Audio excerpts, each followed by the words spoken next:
ओम Shanti. Om Shanti. Good morning. Good morning. आज प्राणेश्वर बाप दादा के 23/7/2024। मीठे बच्चे, तुम्हें टाइम पर अपने घर वापस जाना है, इसलिए याद की रफ्तार को बढ़ाओ। टाइम पर अपने घर वापस जाना है। इस दुखधाम को भूल शांति धाम और सुख धाम को याद करो। तो धाम है हमारे। प्रश्न है, कौन सा एक गुह्य राज तुम मनुष्यों को सुनाओ तो उनकी बुद्धि में हलचल मच जाएगी। उत्तर, उन्हें गुह्य राज सुनाओ कि आत्मा इतनी छोटी बिंदी है, उसमें फॉर एवर पार्ट भरा हुआ है, जो पार्ट बजाती ही रहती है, कभी भी थकती नहीं है। मोक्ष किसी को भी मिल नहीं सकता है। मनुष्य बहुत दुख देखकर कहते हैं मोक्ष मिले तो अच्छा है।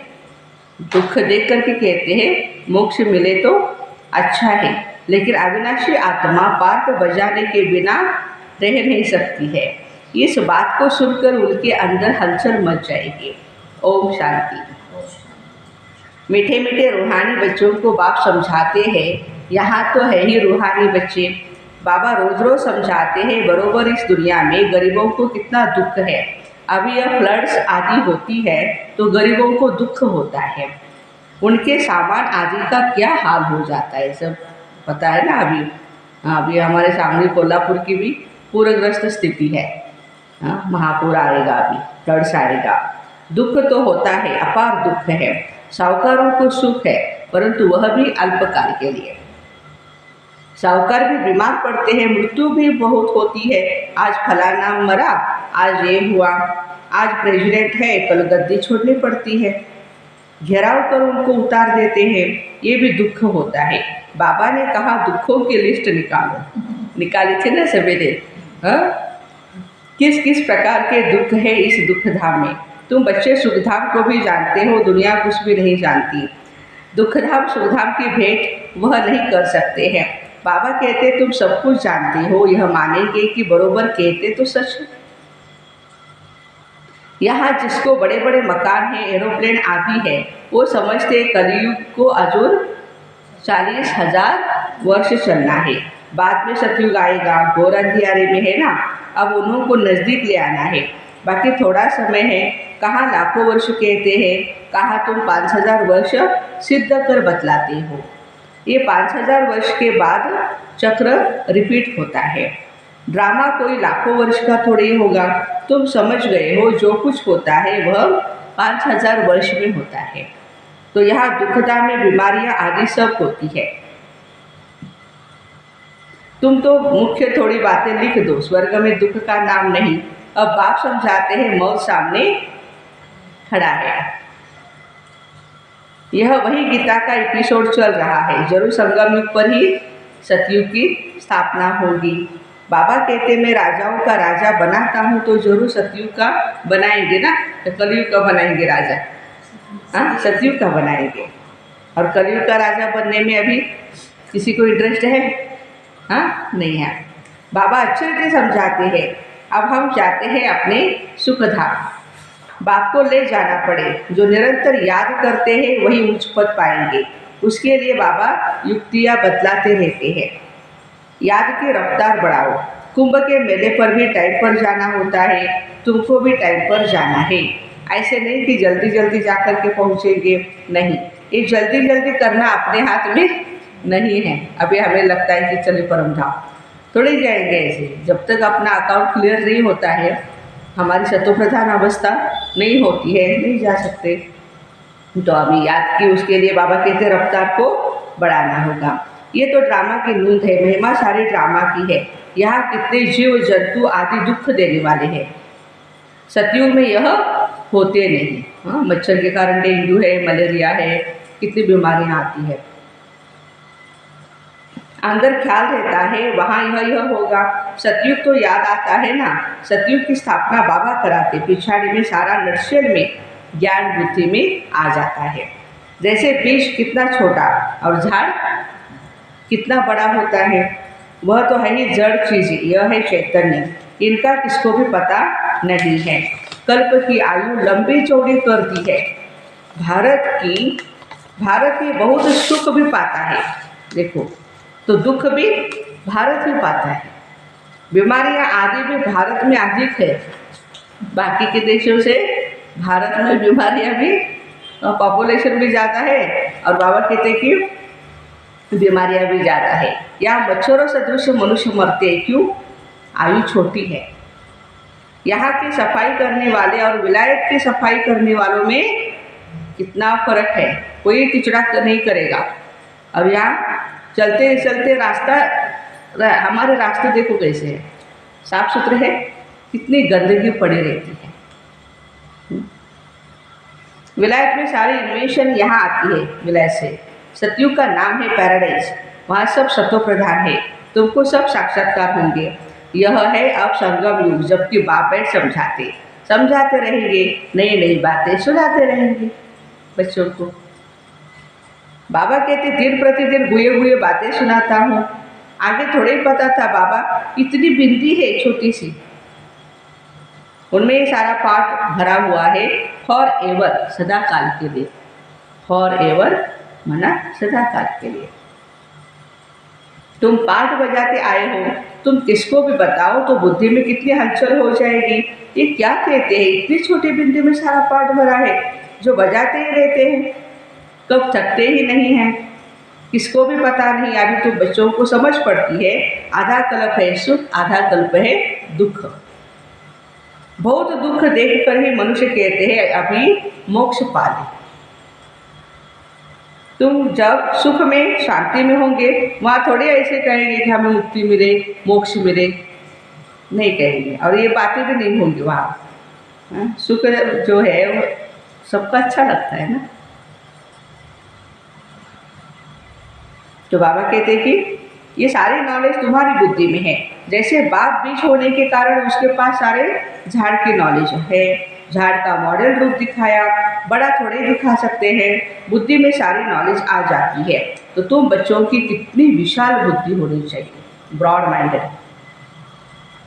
कितना समझाना पड़ता है, फलाने इतने समय के बाद फिर आते हैं पार्क बजाने। हर एक धर्म वालों का अपना अपना टाइम है। ये कितना बड़ा ह्यूज ड्रामा है।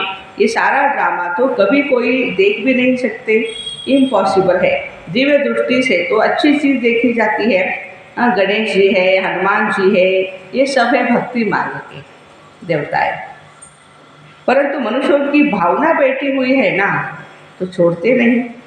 अब तुम बच्चों को पुरुषार्थ करना है, कल्प पहले मिसल पद पाने के लिए पढ़ना है। तुम जानते हो पुनर्जन्म तो हर एक को लेना ही है। सीढ़ी कैसे उतरे ये तो बच्चे जान गए हैं। जो खुद जानते हैं वो औरों को भी समझाने लग पड़ते हैं। कल्प पहले भी यही किया होगा, ऐसे ही मिशन बनाकर कल्प पहले भी बच्चों को सिखाया होगा। पुरुषार्थ करते रहते हैं, करते रहेंगे। ड्रामा में नूत है, ऐसे तो ढेर हो जाएंगे।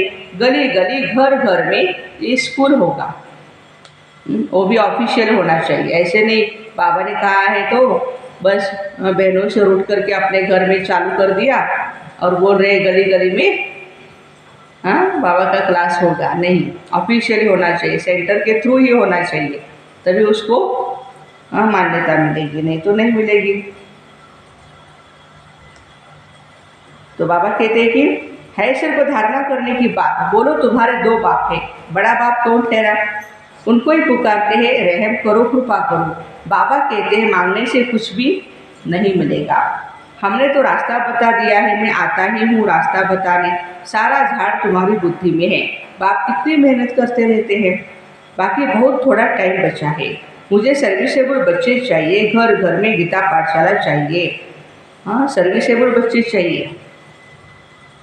और चित्र आदि न रखो, सिर्फ बाहर में लिख दो। चित्र तो यह बैच ही है, बस है, पिछाड़ी में यह बैच ही तुमको काम में आएगा। इशारे की बात है।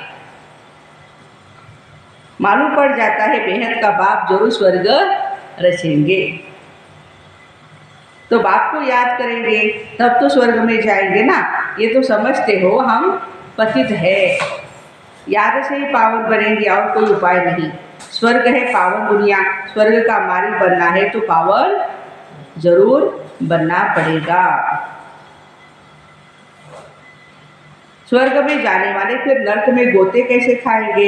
इसलिए कहा जाता है मन मना भव। बेहद के बाप को याद करो तो अंतमति सौगति हो जाएगी। स्वर्ग में जाने वाले विकार में थोड़े जाएंगे।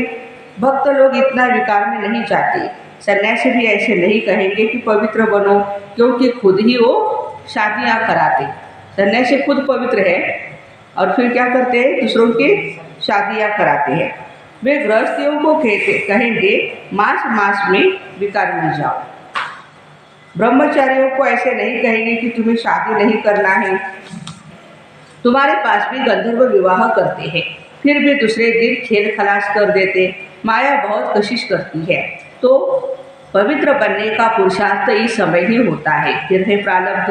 वहाँ तो रावण राज्य ही नहीं, क्रिमिनल ख्यालात भी नहीं होंगे। सतयुग में क्रिमिनल रावण बनाता है और सिविलाइजर कौन बनाता है? शिव बाबा बनाते हैं। यह भी याद करना है, घर घर में क्लास होगा तो सब समझाने वाले बन पड़ेंगे। घर घर में गीता पाठशाला बनाए। घर वालों को सुधारना है, बाहर वालों को नहीं। पहले अपने घर वालों को सुधारना है। ऐसी वृद्धि होती रहेगी। साधारण और गरीब वह जैसे हम जिस ठहरे। बड़े बड़े आदमियों को छोटे छोटे आदमियों के सत्संग में आने में लज्जा आएगी, क्योंकि सुना है ना क्या क्या गलत फहमियाँ हैं विद्यालय के बारे में। जादू करते हैं, भगाते हैं, भाई बहन बनाते हैं। हाँ? अरे ये तो अच्छा है ना। गृहस्थी में कितने झंझट होते हैं। हाँ? फिर कितना दुखी होते हैं। यह है ही दुख की दुनिया। अपार दुख है, फिर वहाँ सुख भी अपार होगा। तुम कोशिश करो लिस्ट बनाने की, 25-30 मुख्य दुख की बातें निकालो। लिस्ट सभी ने निकाली है, सुख की भी लिस्ट निकाली है। तो बेहद के बाप से वर्षा पाने के लिए कितना पुरुषार्थ करना चाहिए। बाप इस रथ द्वारा हमको समझाते। यह दादा भी स्टूडेंट है, देहधारी भी सब स्टूडेंट है। टीचर पढ़ाने वाला है विदेही। हमारे बाबा कैसे है? विदेही है। तुमको भी विदेही बनाते हैं। इसलिए बाबा कहते शरीर का भार छोड़ते जाओ। ये मकान आदि कुछ भी नहीं रहेगा, वहाँ सब कुछ नया मिलेगा। पिछाड़ी में तुमको बहुत साक्षात्कार होंगे, ये तो जानते हो। उस तरफ विनाश बहुत हो जाएगा एटॉमिक बॉम्ब से। बाबा कहते फॉरेन की तरफ विनाश कैसे होगा, और अभी चल रहा है, सब देख रहे हैं ना कैसे युद्ध चल रहा है। यहाँ के लिए कहते हैं रक्त की नदियाँ, इसमें टाइम लगता है।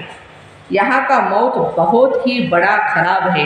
भारत में जो मौत होगा वो बहुत ही बड़ा खराब होगा। ये अविनाशी खंड है। नक्शे में देखेंगे हिंदुस्तान तो एक जैसे कोना है। ड्रामा अनुसार यहाँ उनका असर आता ही नहीं है। यहाँ रक्त की नदियाँ बहती है। अभी तैयारियाँ कर रहे हैं। हो सकता है पिछाड़ी में इनको बॉम्ब्स भी लोन देंगे। बाकी वह बॉम्ब्स जो फेंकने से ही दुनिया खत्म हो जाए वो थोड़े लोन पर देंगे, हल्की क्वालिटी के देंगे। काम की चीज़ें थोड़े किसको दी जाती है। विनाश तो कल्प पहले मिशन होना है, नई बात नहीं। अनेक धर्मों का विनाश और एक धर्म की स्थापना। भारत खंड कभी विनाश को नहीं पाता। कुछ तो बचने हैं ना, कुछ तो बचने हैं। सारे के सारे नहीं चले जाएंगे, सब मर जाएंगे तो फिर प्रलय हो जाएगा। शुरुआत कैसे करेंगे ना, शुरुआत के लिए कोई तो बंदा होना चाहिए ना यहाँ। दिन प्रतिदिन तुम्हारी बुद्धि भी विशाल होती जाएगी। तुमको बहुत ही रिगार्ड रहेगा। अभी इतना रिगार्ड थोड़े ही है, तब तो कम पास होते हैं। बुद्धि में आता नहीं। कितनी सजाएं खानी पड़ेगी, फिर आएंगी भी देरी से। गिरते हैं तो फिर की कमाई चट हो जाती है और काले के काले ही बन जाते हैं। फिर वह खड़े हो न सके।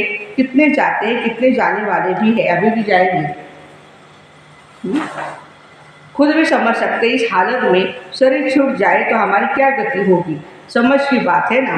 बाबा कहते तुम बच्चे हो शांति स्थापन करने वाले, तुम्हारे में भी अशांति होगी तो क्या होगा, पद भ्रष्ट हो जाएगा। किसको भी दुख देने की दरकार नहीं। बाबा कितना प्यार से सबको बच्चे बच्चे कह कर के बात करते हैं। बेहद का बाप है ना, सारी दुनिया की इसमें नॉलेज है, तब तो समझाते हैं इस दुनिया में कितने प्रकार के दुख है।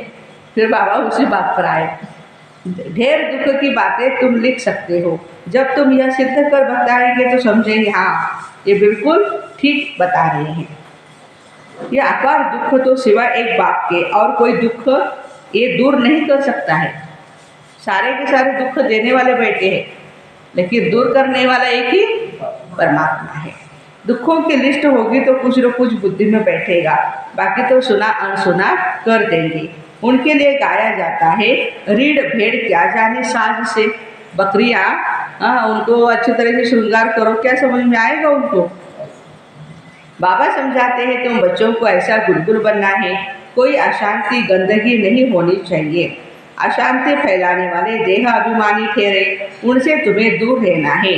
उनको बाबा कहते छूना भी नहीं है। देखो अशांति फैलाने वालों को छूना भी नहीं है, माना उनकी संग में नहीं जाना है। जो अशांति फैलाते हैं, हमारी एकता को भंग करते हैं, ऐसे के पास जाना नहीं है। अच्छा, मीठे मीठे सिखी हृदय बच्चों प्रति माता पिता बाप दादा का याद प्यार और गुड मॉर्निंग।